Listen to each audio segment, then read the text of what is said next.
Assalamualaikum warahmatullahi wabarakatuh.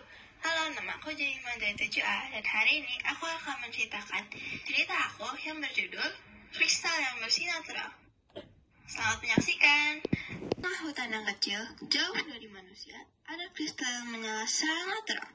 Tanpa kristal ini, hutan di sekitaran kristal tidak akan tumbuh subur. Penghuni di sekitaran kristal juga sangat beragam. Tapi yang paling unik adalah peri-peri yang menjaga hutan. Dan cerita ini dimulai ketika dua peri sedang selesai bermain bersama dekat kristal. Kaida, pulang yuk, udah malam tahu, kata Sela. Iya, aku juga udah capek sih, jawab Kaida. Lalu ketika mereka mau berjalan pulang, kristal yang mereka sedang bahas cahayanya menghilang, dan seketika semuanya menjadi gelap. Kaida dan Sela lalu merasa sangat kedinginan. Dengan seketika seperti tadi, semuanya kembali normal. Sela berkata, Kaida, ayo pulang yuk. Tapi Kaida sebenarnya pengen mencari tahu, tadi barusan itu ada apa. Tapi Kaida yang biasa sangat berani merasa sangat takut.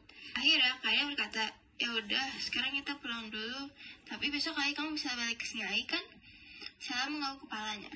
Mereka berdua langsung menuju rumah masing-masing. Keesokan paginya, mereka bertemu di depan kristal. Tapi yang biasanya bersinar sangat terang, sekarang seperti tidak ada cahayanya lagi. Lalu Kaida berkata ke Sel, nanti kalau misalnya kristalnya sampai mati, kita harus pindah.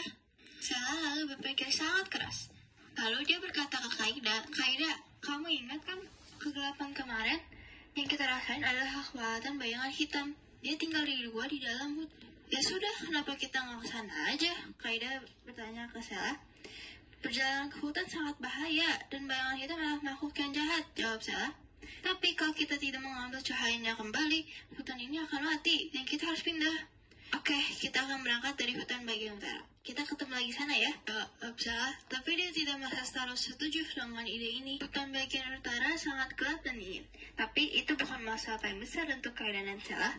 Mereka harus melewati kabut misterius yang membuat mereka nyasar, dan ranting-ranting pohon hidup yang hampir menangkap Kaida. Tapi pada akhirnya mereka sampai di gua. Guanya sangat gelap dan dalam, tapi yang membuat guanya lebih menyeramkan adalah bayangan yang ada di ujung gua. Bayangannya seperti sedang memeluk wadah berisi cahaya. Cahaya kristal, teriak Kaida. Bayangan tadi lalu melihat ke arah mereka.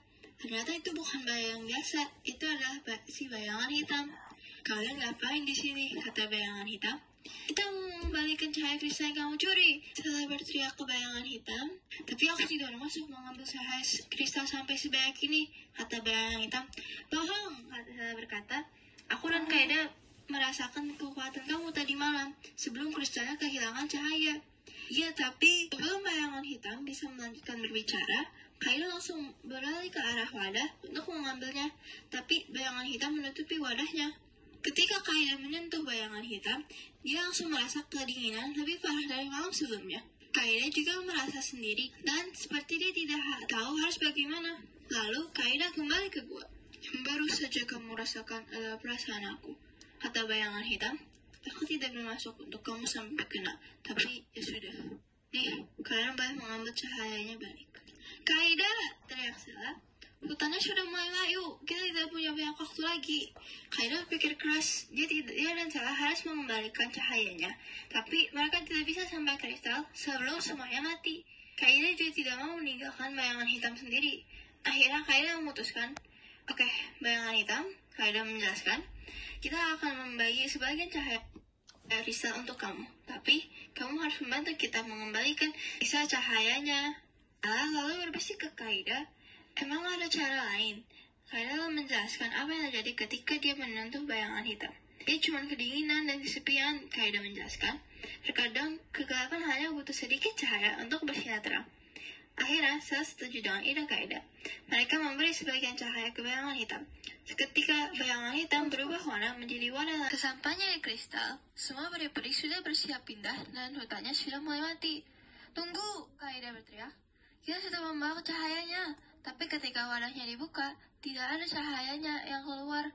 Tunggu sebentar, kata bayangan hitam. Lalu dia seperti sedang mengambil cahaya dari bintang-bintang. Lalu dia membawa cahayanya ke kristal, dan kristalnya mulai bersinar lagi. Tumbuhan di sekitar kristal mulai bertumbuh lagi, dan peri-peri bersenang-senang.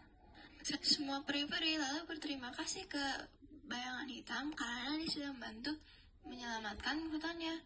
Saya lalu berkata, Kaida, ternyata kau benar. Terkadang kegelapan hanya membutuhkan sedikit cahaya untuk bersinar terang. Sekian dari aku. Terima kasih sudah mendengarkan. Dan juga terima kasih ke adik aku sudah membantu menggambar ceritanya. Wassalamualaikum warahmatullahi wabarakatuh.